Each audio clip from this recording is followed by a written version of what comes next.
Hello, people. It's Chris Angel coming at you for another episode of Marketing for the Rest of Us. In full transparency, this is the second time I've done this post today. The first time I did it earlier this morning. I was so proud of myself. I did it this morning.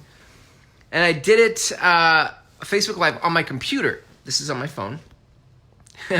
Only to not know where that Facebook Live went. Like, I can't find it. It's not on my timeline. It's not, I scroll through activity logs.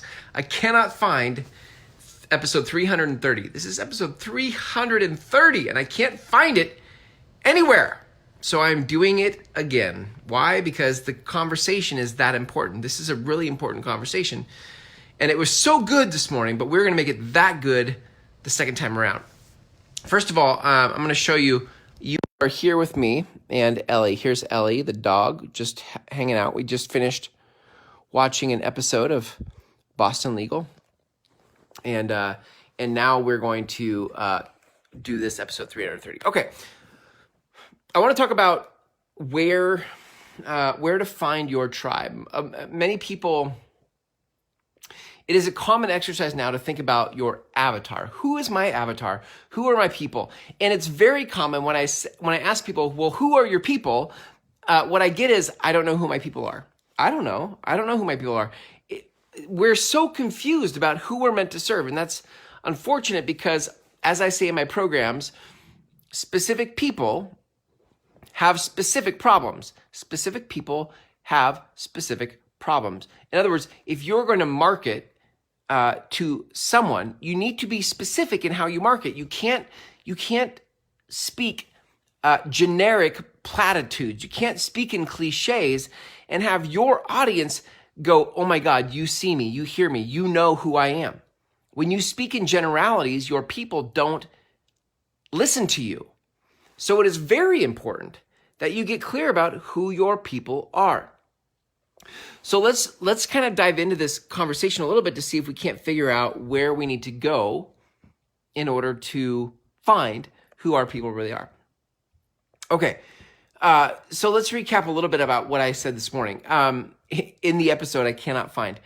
The first thing is that most avatar exercises, most who is your tribe exercises, start in demographics. They're like, what is the age? Who is the person? What's their name? What's their hair color?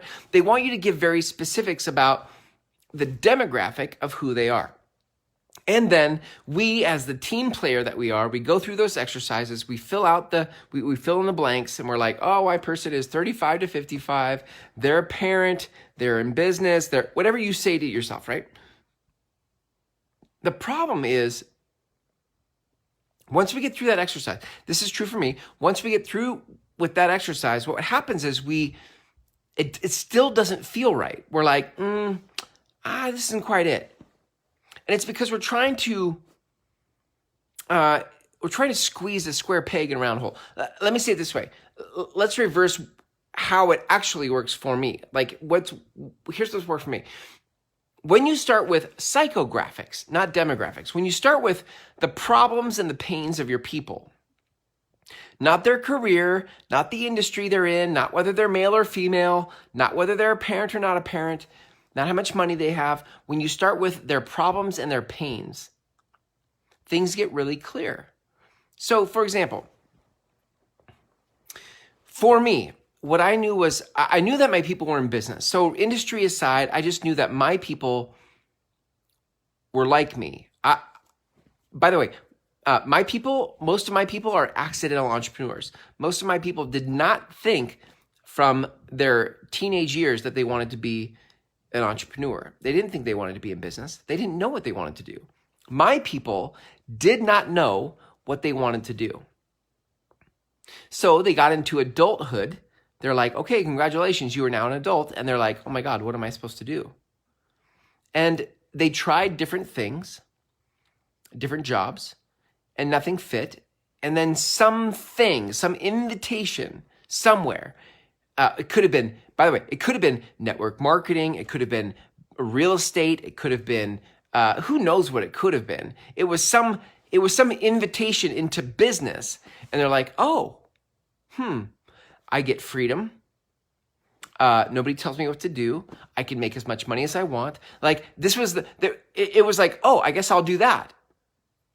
It wasn't because they thought forever, like, I can't wait to be a business person. My people are accidental entrepreneurs, by the way. Do you get that? Like, my people are accidental entrepreneurs.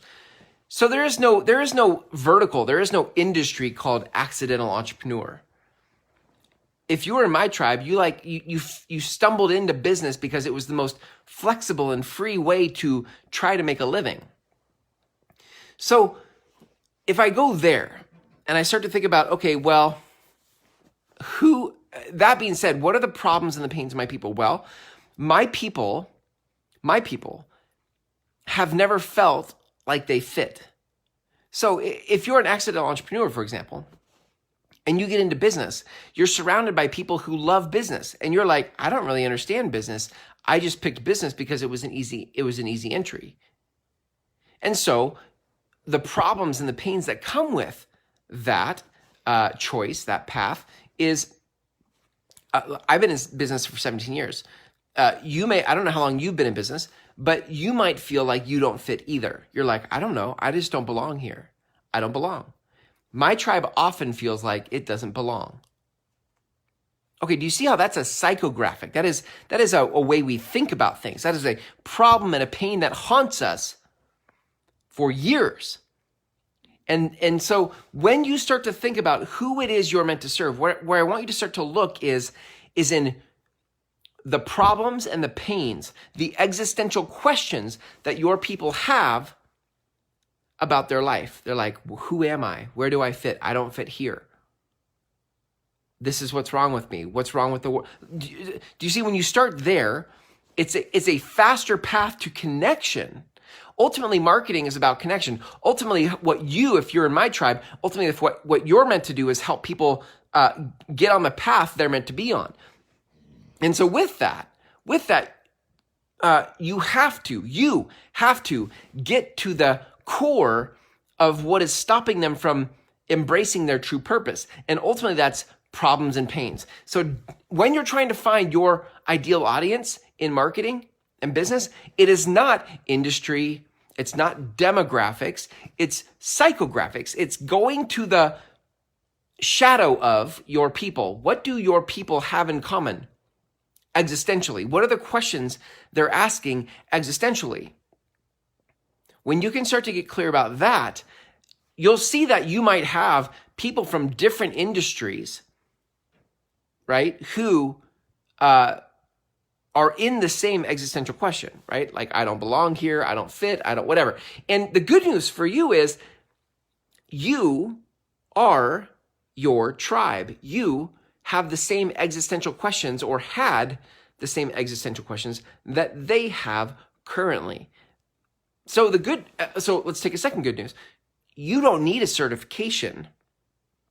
You need no certification to be qualified to speak to their pains and their problems, because you've already lived them. There is no course, there's no program that can certify you more than life has already certified you in the competency of moving through those questions.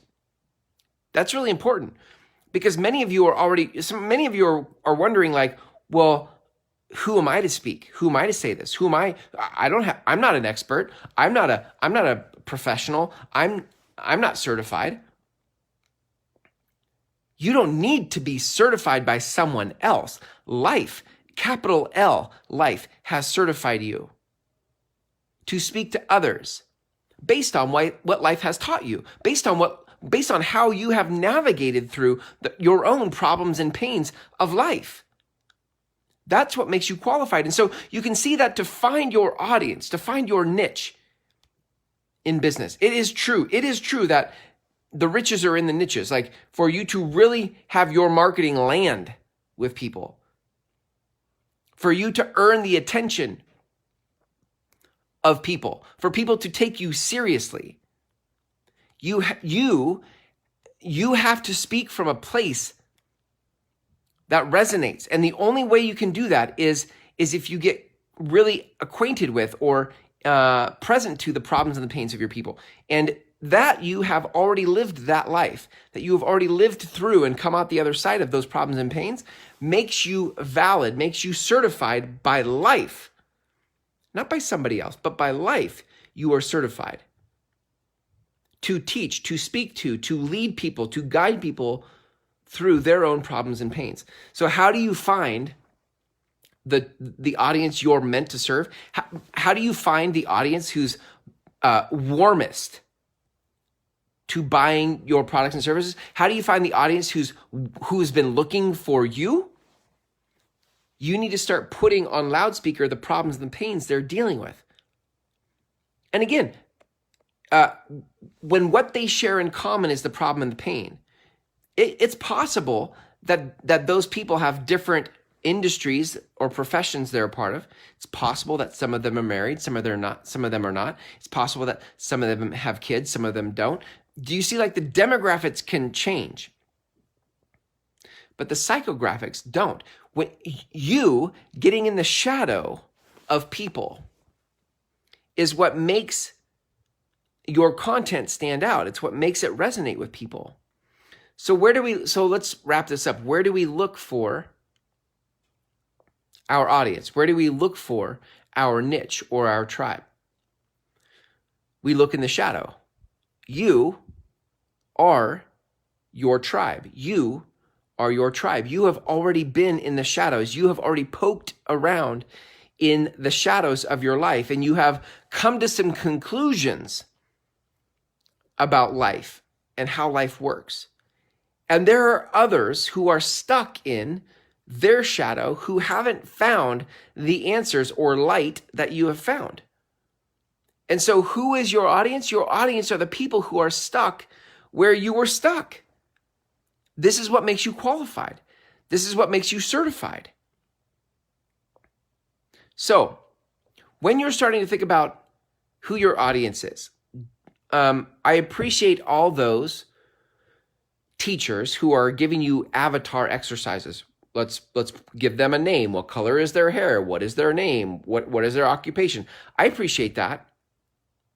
But it's backwards. You can't start with demographics. You need to start with psychographics. What are the problems and pains of your people? Start there. Once you have that from the shadows, you can start to build in and look for, well, what do these people share in common professionally? What do these people share in common in values, spiritually? What do these people share in common socially? You can start to see some common denominators, but where you have to start is in the shadow.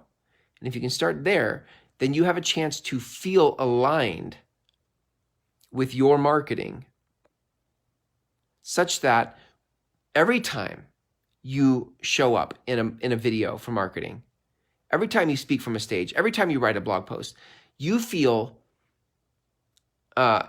empowered by the message that's coming through, because you know that it's going to land over there, because you know that the people you're the space you're speaking into is the space of anyone who has currently been in or was in the space you've been in, right? So this is what creates, most people in marketing don't feel empowered by their marketing. They feel like, who am I to say this? And I feel like an imposter. And what am I even saying? What am I even doing? But when you realize that your people share the same problem and pain that you have had, now you know that your message is not in vain. Your message goes out and it will land with those who are in the same spot you have been in. Those who have ears to hear will hear. And do you know the saying, a tribe knows their own? Do you know the saying? A tribe knows their own. I know if you're for real, because when you speak about my shadow, I can tell that you have been in the shadow and slayed the same dragons that I'm trying to slay right now. So this is the power of finding your avatar, finding your tribe from the place of problems and pains, because and existential questions, right? Who am I? What am I doing here? When you can answer that for me in your marketing, You've done covered a huge ground. You've covered huge ground in questions I haven't been able to answer for myself. And because of that, I give you my attention. You've earned my attention. So again, many people struggle with marketing because they're trying to hit marketing from a check the box, like I said what I'm supposed to say. I did the 5 posts a day on Facebook or whatever it is you've been taught or have heard, but you're not speaking from the place of the shadow. And that's the only place that in this day and age where everybody's broadcasting, that's the only place where you'll earn attention. You can only earn attention in this day and age from speaking from the shadow, because that's the answer. That's the answer people want to the question that they currently are frustrated by, right? These questions are keeping people up at night. And if you have answers or perspective for them, you putting that on loudspeaker in your marketing is what they're looking for. So your avatar, your niche, who you're meant to serve, lives in the shadow of it lives in the shadow you've come through. It lives in the shadow of their life. And that's where you need to start. That's the common denominator. Once you start there, you can start to add perspectives or demographics on top of the psychographics. But to start with demographics like this age, this gender, this profession, it's backwards. And you'll be forever frustrated. You'll be forever frustrated trying to find your people that way. You have to start in the shadow. And from there, you will feel confident, clear, powerful, because you know that your message speaks into the shadow. You know that your message shines a light into the shadow of others who have been in a similar shadow, regardless of their profession, their marital status, whether they're a parent or not a parent, etc. Okay? So that's where you start, gang. That's where you start. You start in the shadow. What are the common problems and pains of your people? And if you have any problems accessing that, you just need to go back to who you are. You are your own tribe. You are a couple mile markers down the road from where others you're meant to serve are stuck. That's how you find your tribe. Thanks for hanging out with me in this episode of Marketing for the Rest of Us. Until tomorrow, when we go live again, here's to you finding your true audience and tribe.